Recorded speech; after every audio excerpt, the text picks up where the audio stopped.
Injected vaccines against the coronavirus that causes COVID-19 have been hugely successful, saving nearly 20 million lives globally in their first year of use and slashing the pandemic's death toll by an estimated 63%, according to a recent study. Yet good as these shots are, they have not stopped the virus from spreading from person to person. As the SARS-CoV-2 virus spreads, it changes. That's helped it get past our firewalls, the immunity created by vaccines or left behind after we recover from an infection.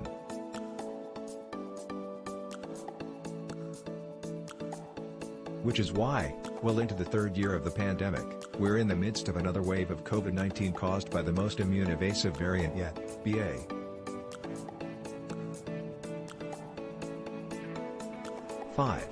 And more variants are coming.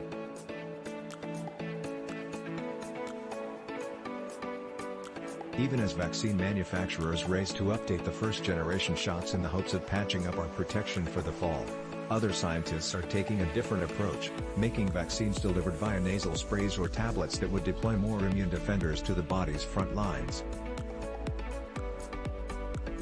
And then someone who has a really effective mucosal vaccination can even really support viral replication or make viruses that can infect other people. That would be like the Holy Grail, said Foxman, who helped plan the International Congress of Mucosal Immunology meeting this week in Seattle. If it works, there's hope that mucosal immunity could slow the development of new coronavirus variants and finally bring the COVID-19 pandemic under control. There's a long way to go before that happens, however, and many scientists say the approach needs an injection of funding to accelerate the pace of development, much in the same way the billions of dollars doled out by Operation Warp Speed delivered the first generation of COVID-19 vaccines in record. The idea behind vaccinating the mucosa, the lining of the tube, as mucosal immunologists refer to it, that runs from our nose and mouths to our lungs and guts, isn't new.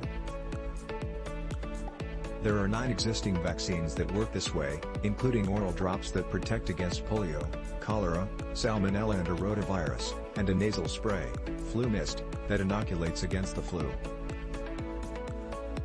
Most are based on the oldest types of vaccine technologies, using killed or weakened versions of the virus or bacteria to teach the body how to recognize it and fight it off when a real infection gets underway.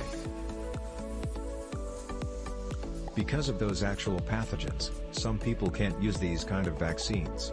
It's risky to expose certain groups, including pregnant women and those with weakened immune systems, to even weakened viruses.